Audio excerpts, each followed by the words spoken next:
Che pesimista, te veo preocupado. Puede que yo pierda mañana el trabajo, creo que va a llover. No sé si tendré un accidente en el carro, el mundo está al revés. Mucho gusto, yo soy el Che pesimista, todo va de mal en peor. Salir de mi casa se me hace difícil y no me gusta. Deja ya la queja avanzar, reemplázala con alabanza. Deja de hacer tanta bulla, cántale a Dios aleluya. Porque a Dios no le gusta que te quejes. Dale a Dios lo que Él solo merece. Ámalo con un grito tu confianza. Por favor, deja ya la queja avanzar.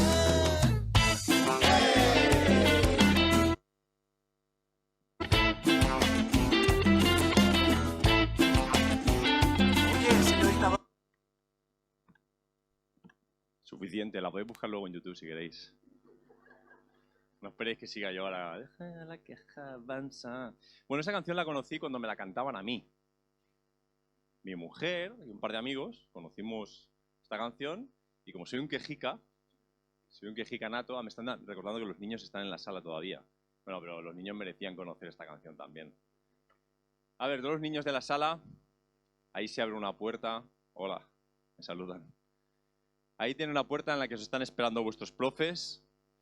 Os aseguro que no lo pasaréis tan bien con ellos como lo hubierais pasado aquí conmigo. Yo pongo canciones súper chulas y cuento historias de la Biblia, pero algún día seréis suficientemente mayores para quedaros. Pronto, muy pronto. ¿Sabéis que estamos, como decía Josué, en esta serie Bocazas? Bocazas, bocón, boca chancleta. Si alguien es nuevo hoy, que no se asuste. Hoy vamos a hablar de la queja. Y os decía que yo conocí esta canción cuando, pues eso, mi mujer, amigos, cercanos que me conocen, empezaron a cantármela, porque yo soy bastante quejica. Soy una persona quejosa, así que soy la persona adecuada para predicar este mensaje. Es un mensaje apropiado, que lo diga yo. La letra dice, en el estribillo dice, porque a Dios no le gusta que te quejes. ¿Estás de acuerdo con esa frase? No contestes, no contestes. ¿Estás de acuerdo con la frase? No te precipites. ¿Habéis conocido a alguien que sea muy quejica? ¿Quejoso? Todos tenemos a alguien alrededor. Alguien o alguienes. Si llueve, porque se moja. Y si hace sol, porque hace calor. Y si hacemos una barbacoa, es vegetariano. Y si hacemos solo ensalada, se queja porque se queda con hambre. Si tocaba que sí, dice que no. Y si sale que no, expresa sus dudas sobre el no. Así es, porque a Dios no le gusta que te quejes. ¿Es eso cierto? ¿Os apetece despejar algunas dudas sobre las quejas? ¿Sí? Unos minutitos para reflexionar sobre esto, a ver qué encontramos por ahí, por las escrituras. ¿Sabéis que me gusta pasar, cuando es un tema, me gusta mucho pasar por el diccionario también? Y en este caso, cuando he ido a la Real Academia de Lengua Española, que es mi diccionario de referencia, este verbo quejarse, tiene varias acepciones, no tiene solo una. Y hay 4, por lo menos 3. La cuarta, bueno, os voy a leer 3, por lo menos. Expresar con voz de dolor o pena lo que se siente. Es decir, una queja sería la expresión verbal de lo que sientes, en este caso dolor, pena. O manifestar el resentimiento que se tiene de otra persona o cosa. Una queja también es expresar o sentir ese resentimiento por algo, por alguien. O, una tercera que os voy a leer, manifestar disconformidad con algo o con alguien. Se parecen, pero no son lo mismo. Hay matices en cada una de estas acepciones. Al hablar de quejas, podemos estar hablando, como os vengo diciendo estas semanas, de asuntos sobre todo del corazón. Es decir, quizá la acepción que dice disconformidad, tener disconformidad con una idea, por ejemplo, no tiene por qué hacerte sentir algo negativo necesariamente. Pero las otras acepciones hablaban de dolor, hablaban de resentimiento, cuestiones del corazón, como os vengo diciendo en estos días. Así que, si hablamos de quejas, necesitamos ir más allá de lo que escuchamos. Porque tú escuchas una queja verbal y es evidente que es la manifestación de algo, pero ¿qué hay detrás? ¿Hay una persona resentida o no lo hay? Y creo que necesitamos mucha sabiduría de parte del Señor y sensibilidad para tratar este asunto. Así que quiero leeros un texto en el libro de los Hechos, si quieres acompañarme a Hechos capítulo 6. Voy a leer los primeros 7 versículos de ese capítulo. Dice lo siguiente: por aquellos días, al multiplicarse el número de los discípulos, surgió una queja de parte de los judíos helenistas, es decir, de habla griega, en contra de los judíos nativos, es decir, los judíos que eran propiamente ahí de Jerusalén, de Judea. Una queja de unos contra los otros, porque sus viudas eran desatendidas en la distribución diaria de los alimentos. Te lo traduzco. Llegábamos al banco de alimentos los lunes y a los colombianos les damos una bolsa de alimentos apropiada, pero a los mallorquines, ahí lo justito, racaneamos con los mallorquines, ¿no? Y se levanta una queja de unos contra otros, un agravio comparativo. Sigo leyendo. Entonces los 12 apóstoles convocaron a la congregación de los discípulos y dijeron: no es conveniente que nosotros descuidemos la palabra de Dios para servir mesas. Por tanto, hermanos, escojan de entre ustedes 7 hombres de buena reputación, llenos del Espíritu Santo y de sabiduría, a quienes podamos encargar esta tarea. Y nosotros nos entregaremos a la oración y al ministerio de la palabra.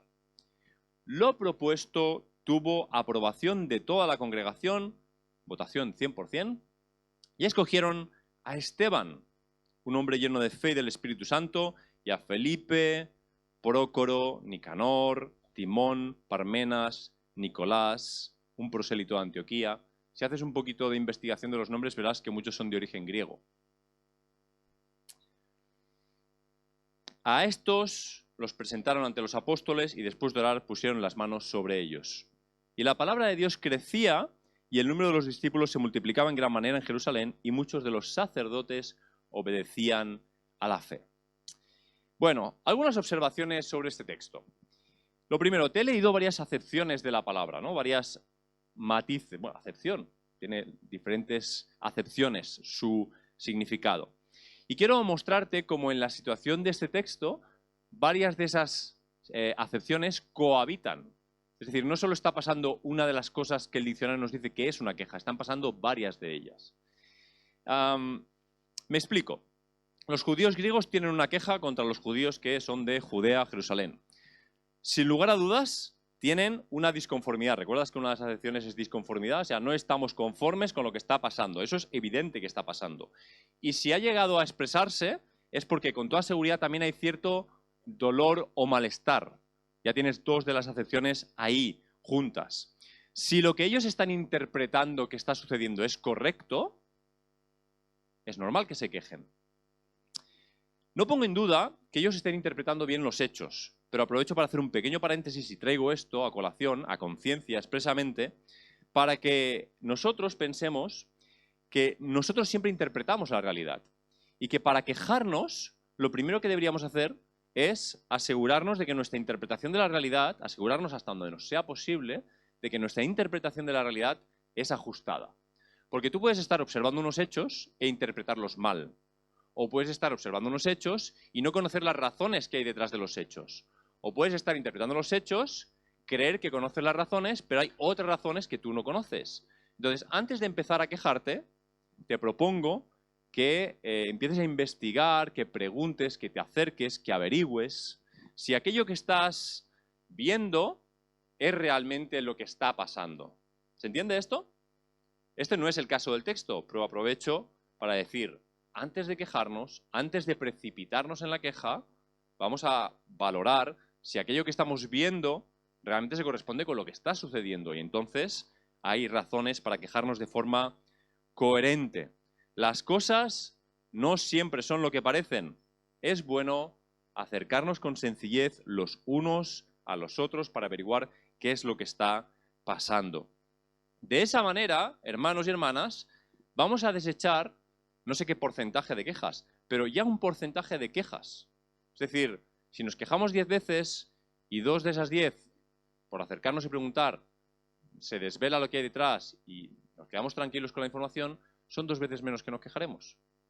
Así que tomemos nota de esto para empezar. Sigo.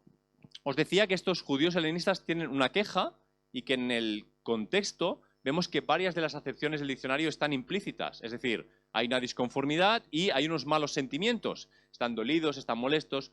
Lo que no sabemos de ellos es si están o no están resentidos, que es otra de las acepciones que encontramos en el diccionario.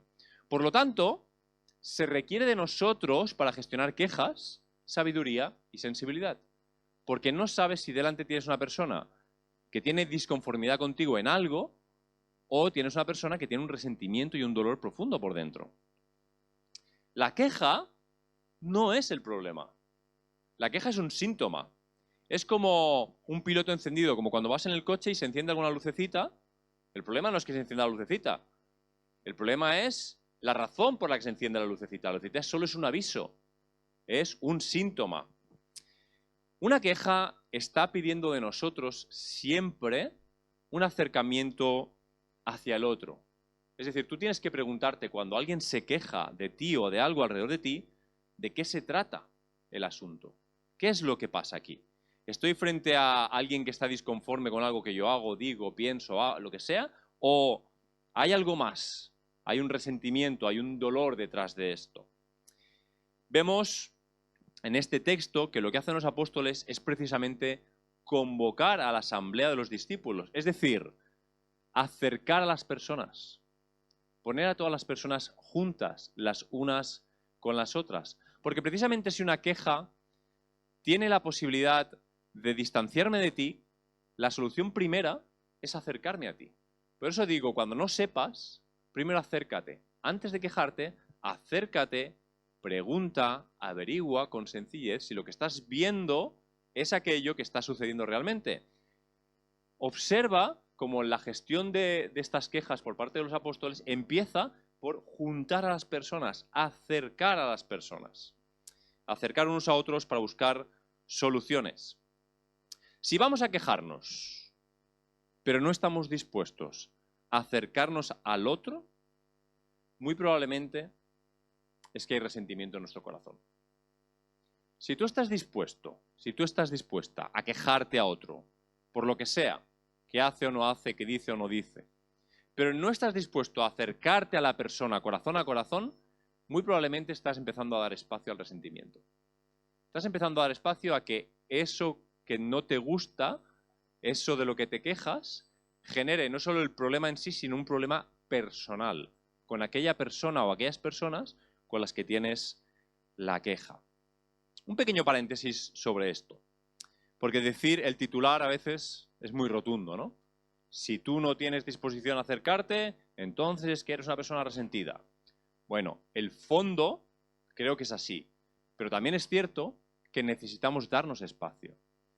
No en todo momento una persona está en la disposición adecuada para acercarse a otra persona con la que tiene un problema a tratar un asunto y acercar el corazón. Es necesario que nos demos espacio. El dolor que causan las cosas tiene que ser gestionado.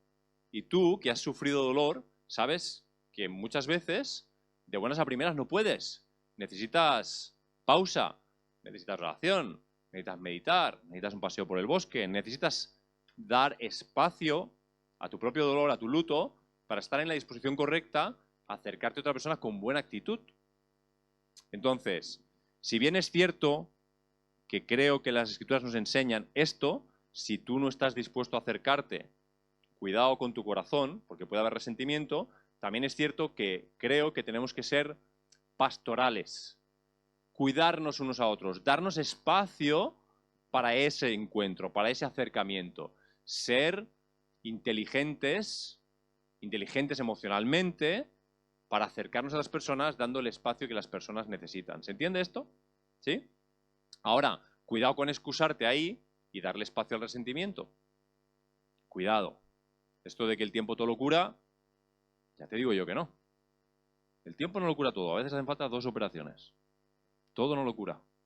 El tiempo no cura el resentimiento. Tú tienes que hacer algo para curar el resentimiento. Tienes que buscar al Señor, tienes que acercarte al Señor, tienes que acercarte a las personas. El texto creo que es muy ilustrativo y nos enseña más cosas sobre la queja. Una queja puede y suele despistarnos de aquello en lo que estamos enfocados. Fíjate cuando llega este texto, cuando está en las Escrituras. En uno de los momentos de mayor avivamiento de la Iglesia. Uno de los momentos en los que está siendo proclamada la palabra, está llegando a los pies de Jesús mucha gente, está creciendo. De hecho, ¿y si ese es el contexto en el que a veces suceden muchas cosas? Porque mira cómo empezaba el texto. Dice, por aquellos días, al multiplicarse, es decir, al pasar esto, pasó lo otro. Si no hubiera pasado esto primero, probablemente tampoco hubiera pasado lo otro. Es decir, no hubieran habido ni judíos griegos conversos, ni sus viudas, ni esas viudas a lo mejor hubieran sido atendidas y por lo tanto no hubiera habido este conflicto. ¿Me entiendes? Claro, cuando pasan cosas, cuando cambian cosas, cuando somos más, cuando crecemos, cuando cosas suceden, suceden otras cosas. Y en todo ese movimiento es que hay desajustes y se producen esas inconformidades o esos malos entendidos o esos malos sentimientos. Y tenemos que ser maduros para entender que cuando todo es inmóvil, pues claro, fácil que no haya quejas. Cuando todo sucede como siempre ha sucedido y nada cambia y tal, todos nos adaptamos, entramos en una dinámica, en una rutina donde no hay problemas, pero creo que no estamos llamados a eso. Estamos llamados a crecer personalmente y estamos llamados a crecer como iglesia. Por lo tanto, se van a dar las circunstancias apropiadas para que sucedan cosas, nos sintamos mal y haya quejas. Esto es natural en los seres humanos, en las familias, en las personas, en las iglesias, en la sociedad. Así que la solución no es huir de la realidad, o huir de la comunidad, o huir de mi corazón. La solución es madurar, es crecer, es aprender cómo podemos gestionarnos mejor, gestionar nuestras inconformidades, disconformidades y las quejas, que a veces somos nosotros que generamos y a veces son otros que nos generan. ¿Se entiende? Estoy diciendo mucho se entiende, ¿verdad? Me he oído a mí mismo y he dicho se entiende. Esto lo he dicho 3 veces ya. Se entiende. ¿Me entiendo yo? Estoy en ello. La queja suele despistarnos de aquello que estamos enfocados. Y muchas veces eso es precisamente lo que Dios nos ha llamado a hacer. Mira la clarividencia de los apóstoles. Surge esta situación y enseguida, en su discurso público, lo primero que dicen es: no es conveniente que descuidemos. ¿Qué sucede cuando hay un problema? El problema demanda toda la atención.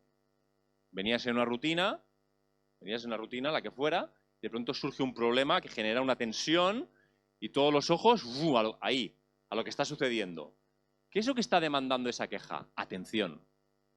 Demanda toda la atención posible. Es lo que hacen las quejas. Quiero que se me escuche, quiero que se me oiga, quiero que esto cambie. Y demanda atención. Pero no podemos dedicarle toda la atención a las quejas. Si dedicamos toda la atención a las quejas, muy probablemente vamos a dejar de hacer aquello que Dios nos está pidiendo que hagamos. Los apóstoles lo vieron muy claro. Si ahora nos ponemos a solventar este asunto nosotros, vamos a tener que dejar de hacer otras cosas que el Señor nos ha llamado a hacer. En el caso de ellos, claramente entendían que el Señor les había pedido que se dedicaran, no sé si de forma exclusiva, pero por lo menos veis que prácticamente en exclusividad, a la oración y al ministerio de la palabra. La realidad de una iglesia creciente como la de ese momento demandaba que ellos se enfocaran en la oración y en el ministerio de la palabra. ¿Eso significa que despreciaban el problema? No significa eso. ¿Eso significa que a ellos les parecía una cuestión de segunda categoría? No significa eso. Aquí es donde entran también muchas de nuestros malos entendidos. Cuando se demanda mucha atención en una queja y se plantean propuestas de solución, pero no son satisfactorias para la persona que se queja. En este caso, los apóstoles están siendo muy claros. Están diciendo, no conviene que, no es lo conveniente que nosotros descuidemos esto. Y esto no significa no hay que cuidar este asunto del que se nos está hablando. Significa hay que encontrar otras vías de solución. Hay que ver cómo podemos hacer una gestión de la situación que implique que tratemos el asunto por el cual hay quejas, pero que no dejemos de hacer aquello que Dios nos ha pedido que hagamos. Saber por anticipado que la queja nos desvía de aquello principal que veníamos haciendo debería ayudarnos a pensar tanto en nuestra vida devocional como en nuestra vida de iglesia. Cuando en tu vida personal surgen quejas, ¿qué pasa con tu vida devocional? Es una de las primeras cosas que también se ve afectada. Tú, cuando tienes una rutina más o menos tranquila, sueles tener menos problemas para apartar tu tiempo para estar con el Señor, para orar, para leer la palabra, pero a la que hay algunos problemas en tu vida que demandan tu atención, una de las primeras cosas que retiramos es eso. Es como que no puedo dejar de trabajar, no puedo dejar de cocinar, no puedo dejar de esto. Entonces, acabamos arrinconando nuestra conversación con Dios. Hay un problema, algo que tratar, y es una de las primeras cosas. Y en la iglesia lo mismo. Estamos encaminados como iglesia en una dirección, se levantan ciertas quejas, metemos toda nuestra atención a eso y nos descuidamos de cosas que no es que sean más importantes, es que son el fundamento. No es una cuestión de comparativa, es una cuestión de orden, de prioridad. Y eso es muy nocivo para todos nosotros, para todos. De hecho, sin devaluar ninguna posible razón de queja, debemos ser cuidadosos en no enfocarnos excesivamente en cuestiones humanas, descuidando cuestiones divinas. Me explico, porque a veces usamos mal el lenguaje de lo humano. Tú no puedes descuidar tu conversación con Dios, porque tu conversación con Dios es precisamente lo que te hace humano. La única manera de vivir humanamente de acuerdo a la idea del que ha creado a la humanidad es permanecer en conversación con Él, hablarle y escucharle y entender cómo Él entiende la humanidad. Y muchas veces es precisamente por tratar cuestiones humanas que arrinconamos a Dios para tratar las razones humanas, y al arrinconarlo lo que hacemos es deshumanizarnos. Porque el que sabe bien cómo ser un ser humano es precisamente Jesús de Nazaret, Dios hecho carne. Él es nuestro modelo de ser un ser humano. En el momento en que yo deje de conversar con Jesús sobre cualquier cuestión humana que se me plantee por delante, cualquier problema, cualquier queja que surja en mi corazón o venga de fuera, me voy a deshumanizar. Aunque mi intención sea resolver el problema, si no cuento con el que sabe cómo ser humano, me voy a deshumanizar y tampoco voy a saber cómo gestionar bien la queja o el problema.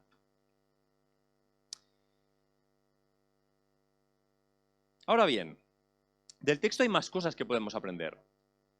Por ejemplo, en el texto también podemos aprender de forma positiva que una queja bien intencionada por parte del que se queje y bien gestionada por parte del que reciba la queja puede ayudar a reorganizar, a mejorar algo que es importante en el nombre de Dios. No tenemos por qué sospechar o malpensar necesariamente de estos judíos griegos que, aunque sí les tocó en lo personal, es decir, eran sus viudas, a lo mejor eran personas maduras que supieron plantear su queja con educación y sin resentimiento. Es decir, señores judíos nativos, ¿os habéis dado cuenta que estamos haciendo un agravio comparativo aquí? ¿No creéis que deberíamos gestionar este asunto y que todo se organizara y que al cabo de unos días tuvieras a 7 diáconos nombrados, se estuvieran organizando mejor las cosas y todo naciera de una queja bien intencionada y bien gestionada? Y es que a veces estamos satanizando la queja también, como si todo necesariamente fuera malo. El hecho de quejarse en sí fuera malo. Hay maneras de plantear las cosas que son, creo, de ayuda. Para ello es necesario tener una buena actitud, una disposición de acercarte al otro, de acercarte a Dios y de buscar una solución para el bien común. Cuando tu queja es de naturaleza egoísta, descarta ningún bien común. Pero tú puedes plantear una queja de una forma bien intencionada, buscando el bien común, buscando el bien de los demás, buscando al Señor, buscando acercarte a las personas a las que les estás planteando esa queja. También se podría practicar ese tipo de quejas. Serían muy constructivas en la comunidad. El que se queja, para ello, no debe tener objetivos como desacreditar al otro. Si tu planteamiento cuando te quejas de otra persona es desacreditar la manera en la que la persona está haciendo las cosas, no estás acercándote a su corazón. Lo que estás haciendo es alejarte de él, apartarlo de ti. No hay intenciones de dejar a otro en mal lugar. Tu intención no es mostrar su equivocación. ¿Recordáis la semana pasada cuando os decía lo de que en Proverbios, os leía textos de Proverbios que dicen que el amigo no descubre la falta, sino justamente lo contrario, la cubre? Lo mismo, para aplicarlo aquí. La disconformidad que podamos sentir unos a otros se podría concretar o se podría llevar al punto de: veo este asunto diferente a como tú lo ves. Yo haría esto diferente a como tú lo haces, sin que necesariamente me conduzca a distanciarme de ti o a resentirme contigo. Es posible discrepar de una forma sana, adulta, madura, responsable. Discrepar por el bien de todos. Discrepar porque creo que lo que expongo es lo mejor, lo creo honestamente, pero estoy dispuesto a escucharte a ti y aprender contigo. Es una cuestión de acercarnos juntos a encontrar lo que es mejor para todos. El que recibe la queja tampoco puede tener ninguna intención de devaluar la queja o despreciarla como si fuera poca cosa, o a quien se queja, muchísimo peor. Es al contrario, es lo mismo de nuevo. Más bien es querer entender por qué la persona tiene esa queja, querer acercarse a la persona que se queja. Y fijaos cómo en el texto apreciamos eso, porque en cuanto se juntó a toda la congregación de los discípulos y se les hizo una propuesta, dice, según la versión que leas, que a todos les pareció bien, o lo dicho fue de agrado de toda la congregación. Es decir, había una intención. La semana pasada estaba arrancando la moto y todavía falla un poco. Había una intención en todas las personas, no de generar una tensión y un distanciamiento, sino de llegar a una solución buena para toda la iglesia, para todos los discípulos. Y cuando hubo una propuesta que conseguía eso, todo el mundo estuvo conforme y estuvo contento de que la situación se hubiera llevado a ese punto. Finalmente, sobre ese texto, tengo que comprar otra moto, ¿eh? Finalmente, sobre el texto, decir que lo que podemos esperar al quejarnos o al recibir quejas, lo que deberíamos esperar es, número 1, acercamiento, y número 2, propuestas. O sea, ¿tienes una queja? Ven y quéjate. Y dime qué propones. ¿Qué sentido tiene que yo te diga, me parece muy mal cómo estás haciendo esto? ¿Qué aprendes tú de que yo vaya así por la vida? No aprendes nada. Ahora, que yo me acerque y te diga, oye, esto que observo, no estoy seguro. Yo lo plantearía de esta otra manera. ¿Qué piensas? O sea, te tiendo una mano, te ofrezco alternativas, te doy opciones y te dejo que, de forma adulta y madura, tomes tus decisiones también. O que juntos busquemos la solución. Acercamiento y propuestas. De hecho, el texto dice también lo propuesto. Lo propuesto es aquello que fue bien visto por todos. O sea, hubo una propuesta. ¿Qué es una propuesta? Una propuesta no es una solución definitiva. Una propuesta es un intento de solución. Eso es lo que se puede demandar de una persona adulta que busca acercarse a otra persona. Quiero saber cómo acercarme a ti, estoy practicándolo, lo estoy intentando, propongo algo, me quiero acercar a ti, propongo algo, ¿qué te parece? ¿Crees que esto nos va a acercar? Tienes que escuchar la propuesta, tienes que plantear, tienes que meterte en ello. No puedes dejarlo como, aquí está mi queja, soluciónalo. Eso no es una queja, eso es una pataleta infantil. Esto no está bien para la familia, esto no está bien para la iglesia, esto no está bien para mí. Perfecto, ¿cómo lo solucionamos? ¿Qué puedo hacer por ti? ¿Cómo nos ayudamos mutuamente? Quiero hacer un par de reflexiones adicionales que no necesariamente están en este texto, pero evidentemente una predicación no da ni para solventar este problema, ni se pretende lanzar algunas ideas de parte del Señor y que cada uno aquí asuma en el entendimiento que os dé el Espíritu Santo cómo crecer, cómo avanzar en esto. Dos cuestiones. Una relacionada con las quejas y los derechos. Pensaba esta semana, preparándome, que nuestras quejas, mis quejas, suelen llevar implícita una idea de mis derechos. Yo me quejo de algo porque creo que tengo derecho a algo.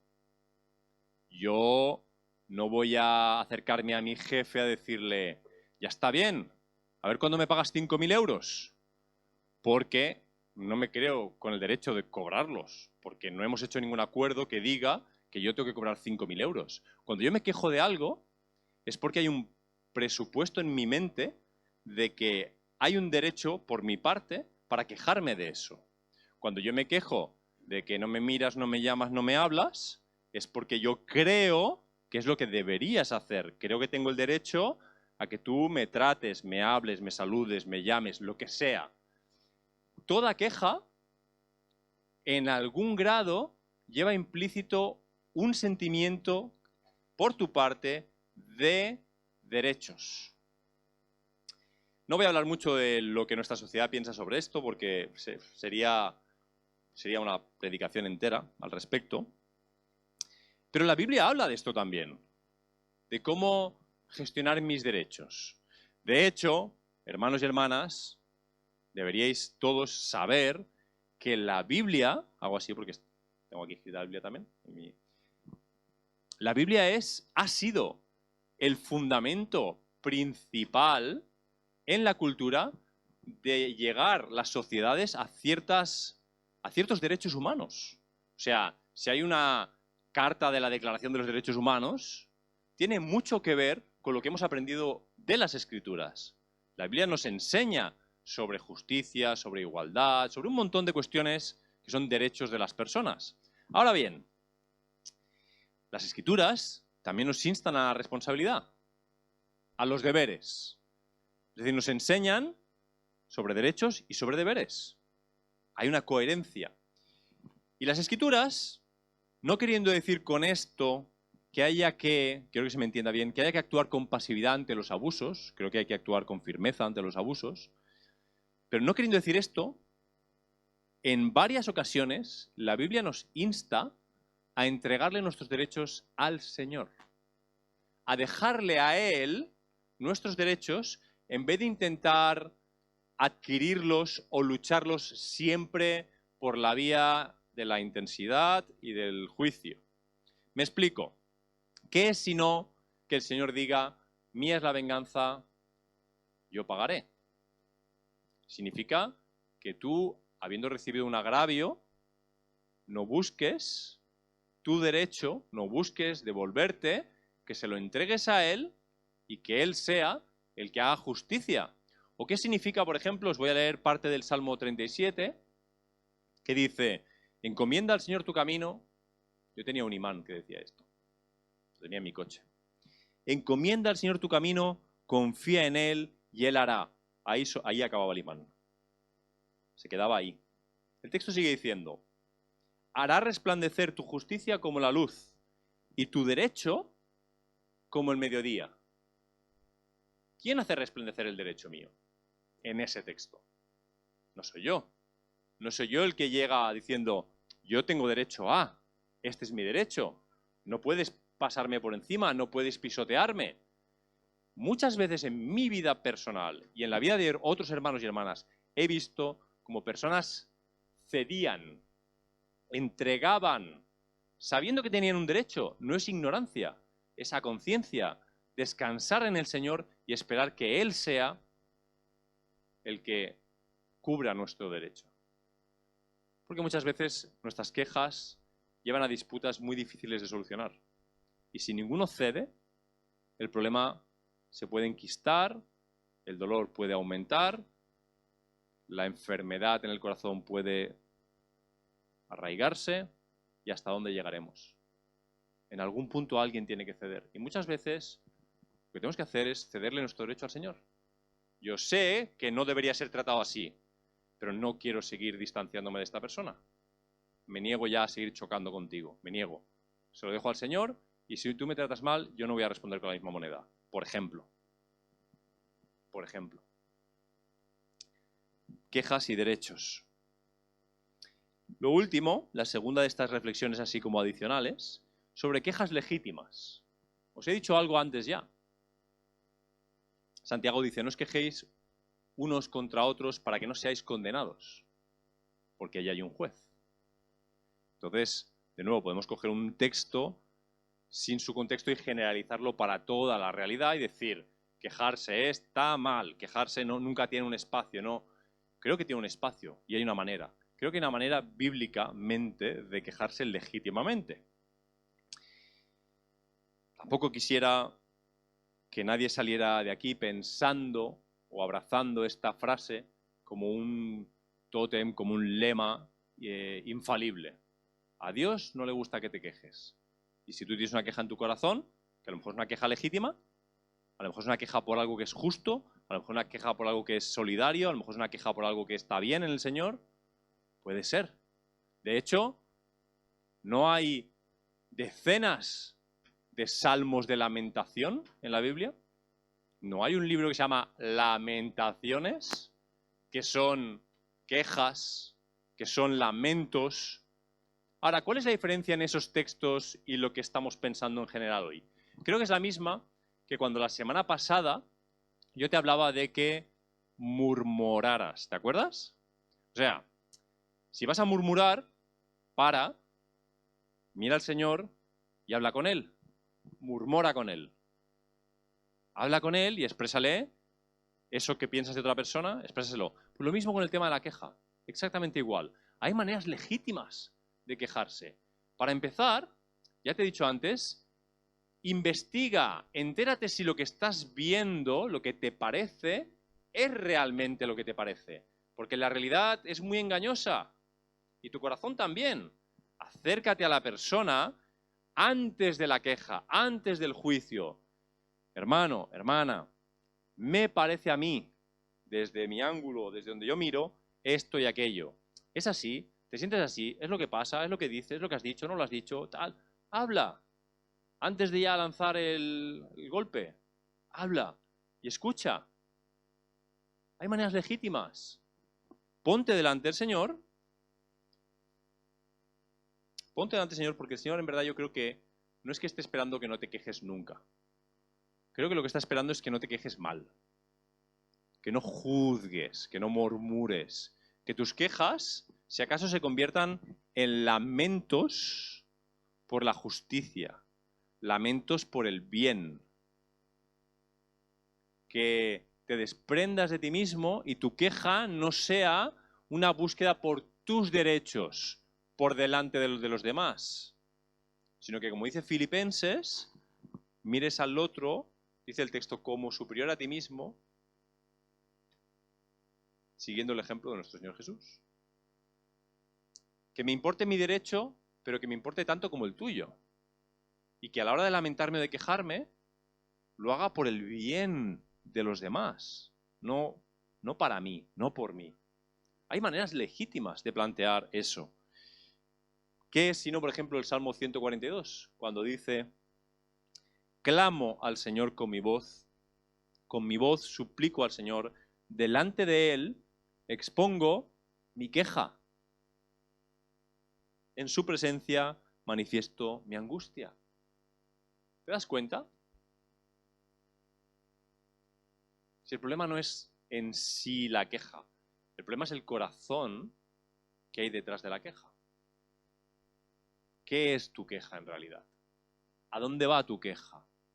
¿Es un resentimiento Es un creer que tienes unos derechos o poner tus derechos por encima de los demás. Es pensar que tú mereces cosas y los demás no las merecen. Quiero acabar con 2 consejos para la reflexión personal. 2 cosas pues, más concretas que encapsulen un poquito algunas de las cosas dichas para ayudarnos a avanzar. Y esta semana, cada día vas a volver a recibir un versículo sobre este tema, porque pues, Salmos, Proverbios nos hablan mucho de estas cosas, ¿no? Vas a recibir algunos versículos para que sigas con tu meditación, con la palabra, que la palabra te ayude a seguir meditando en esto. Ahora, las 2 reflexiones sencillas para que te las lleves. Igual te las enviamos por WhatsApp también. Número 1. Esto es sobre tus propias quejas. Creo que podrías pararte a pensar lo siguiente. ¿Cuál es el origen de mi queja? ¿Cuál es el motor de mi queja? ¿Qué es lo que realmente pasa conmigo? ¿Estoy inconforme con algo? ¿Estoy expresando un dolor que siento? ¿Por qué lo siento? ¿Estoy resentido? Si empezaras por ahí, es decir, no por analizar al otro, sino por analizarte tú, quizá llegarías posteriormente a analizar al otro también y a tomar alguna acción. Pero, no estarías mirando la pajilla del ojo de tu hermano antes que la viga en el tuyo. Es empezar, simplemente es empezar por el orden adecuado de las cosas. Es verdad, me fastidia esto. Vale, vamos a empezar por reconocerlo. Esto me molesta. ¿Me molesta? ¿Por qué me molesta? ¿Por qué me quejo de esto? ¿Qué es lo que pasa con mi corazón? ¿Qué es lo que siento? ¿Por qué lo siento? ¿Por qué me molesta esta persona? Si esta persona también lo hace y no me molesta esta persona. O ¿por qué me molesta ahora? Antes no me molestaba. ¿Por qué no empiezas por hacer una valoración de tu propio corazón antes de lanzar quejas sin más? Esa es la primera reflexión. La segunda. Llegando a un cierto equilibrio entre muchos textos que nos hablan de la queja, sin pretender defender la queja como algo bueno, que no lo es, pero sin pretender tampoco satanizarla, porque creo que tampoco es el punto. Creo que tu queja puede ser un gesto, pero no puede ser una postura. Tu queja puede ser un gesto, pero no puede ser una postura. Me explico. Puedes tener una queja y la queja tiene su espacio, tiene su momento, siempre que sea, como hemos indicado, en una dirección correcta, constructiva, por el bien de todos, ¿no? Tu queja es el gesto de un momento, es una fotografía de un momento. Lo que no puede ser es la postura de tu vida. Estás en esa postura todo el tiempo. Cada vez que alguien se acerca, te encuentra con esa postura. ¿Sabéis cuando veis fotos de gente que conocéis? Fotos de otros años, fotos del pasado, a lo mejor fotos de épocas en las que ni conocías a la persona y ves la postura del cuerpo, que las personas tenemos a veces posturas muy, muy concretas. Yo a veces veo fotos que me hace por aquí alguien mientras predico y me veo en las fotos y digo, típica postura mía, me las conozco. Cada persona tiene como un lenguaje corporal, una manera de moverse, y a veces ves fotos y dices, mira, podrías ver una persona de espaldas y por la postura dirías, la queja no puede ser una postura de vida. Creo que ahí yo sí me atrevo a lanzar ese versículo de Santiago con todas las implicaciones. Es decir, mirad que no os quejéis unos contra los otros y no seáis condenados. Mira con cuidado que no estés en una postura de vida en la que estés viviendo como un juez. Porque no eres el juez. El juez es otro. No puede ser una postura de vida. Ahora, puede ser un gesto de un momento de la vida, de un momento concreto. Y asume también que si te quejas, vas a descubrir en los procesos que estás equivocado más de una vez. Te vas a quejar y tu queja va a conllevar que tengas conversaciones y acabes descubriendo que no eran las cosas como tú pensabas y vas a tener que aprender cosas. Aprende, no pasa nada. Todos en esta sala, pasa lo mismo que con la murmuración. Esta serie es así. Todos en esta sala nos quejamos. Todos. Y cualquier predicador que llegara aquí y dice, voy a decir 4 cosas que dice la Biblia sobre la queja y así nunca más nos quejaremos, sería muy ingenuo. Sería un absoluto desconocedor de la naturaleza humana. A lo que sí nos podemos exponer es a aprender, a dejar que Dios conforme nuestra vida, que siga conformándonos a la imagen de Jesús. Pues si sigues al detalle en los evangelios, verás quejas de Jesús. Las verás. ¡Ay de ti, Jerusalén! ¿Cuántas veces intenté? ¿Hasta cuándo tendré que aguantar a estos discípulos? Había quejas en la boca de Jesús, pero tenían intencionalidad. No procuraban destruir a nadie. Procuraban acercar a la persona al Padre. ¿Oramos? Espero que no tengas muchas quejas de esta predicación.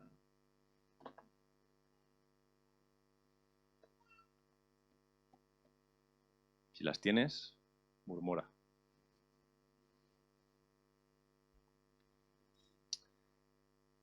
Señor Jesús,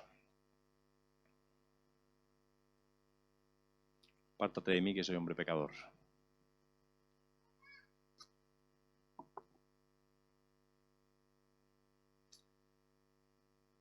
Hablamos de estos temas siendo conscientes de que pecamos de estas cosas. No queremos ser banales y utilizar tu nombre en vano, Señor. No queremos ser ligeros quitándole peso a tu palabra. No queremos condenar porque no somos jueces. Pero estoy seguro que mis hermanos, mis hermanas y un servidor tenemos la intención de aprender. Queremos parecernos más a ti. Creo que estos temas de la boca nos cuestan mucho, Señor, porque pasamos el día hablando y es complejo estar en vigilancia permanente. Pero creo que tú nos estás queriendo tratar el corazón. Y creo que si nos dejamos tratar el corazón, cambiarán cosas en nuestra boca, Señor. Así que te pido por nuestro corazón. Te pido por el corazón de cada uno de los que estamos aquí. Guarda, Señor, tú nuestro corazón. Protege nuestro corazón de nosotros mismos. Pido perdón por las quejas que tantas veces nos lanzamos unos contra otros de forma inapropiada. Ayúdanos a aprender a mirar al otro de una forma más humana, a mirarnos con más cariño, con más amor, con más misericordia, con más gracia, a no necesariamente a disculpar los abusos, pero a tratarlos de una manera que ayuden al abusador a no volver a abusar. Gracias por haber muerto, Señor, por nosotros en una cruz en mitad de nuestras quejas. Ayúdanos a lamentarnos de una forma honesta, Señor, por las cosas que piden lamento, Señor, por la falta de justicia, por la falta de amor, por la falta de solidaridad, Señor, por la falta de perdón. A levantar nuestras voces en queja, Señor, por cuestiones por las que tú te quejas. De una forma santa, de una forma sencilla. Ayúdanos a ser una iglesia que se queja poco, que vive de tu gracia, que vive de tu misericordia, que nos enseñamos unos a otros con paciencia, con ternura, que dejamos que tu palabra, Señor, haga algo con nuestros corazones para no seguir los caminos desviados, Señor, de nuestro corazón. Te doy las gracias porque confío en tu palabra, Señor, confío en ti y la expectativa, Señor, de nosotros está en ti y no en nuestras propias fuerzas o nuestras ideas de cambio. Ayúdanos a que tu palabra sea el eje que nos conduce hacia el cambio. Te pedimos mucha gracia, Señor, en esta semana para poner en práctica esto, ya que has traído esto a nuestras vidas estos días. poder poner en práctica esto estos días y avanzar, Señor. Que los versículos que recibamos esta semana también sean de ayuda, que nos guíen, que despiertes la inquietud que tú quieras en nosotros para tomarnos esto con la seriedad que convenga, Señor. Y si estamos en mitad de alguna situación de queja con alguien, danos sabiduría y sensibilidad para gestionarlo y poder solucionarlo lo antes posible, acercando nuestro corazón a la persona que se ha quejado o que la persona me ayude a mí a acercarme a él. Te lo pido en tu nombre.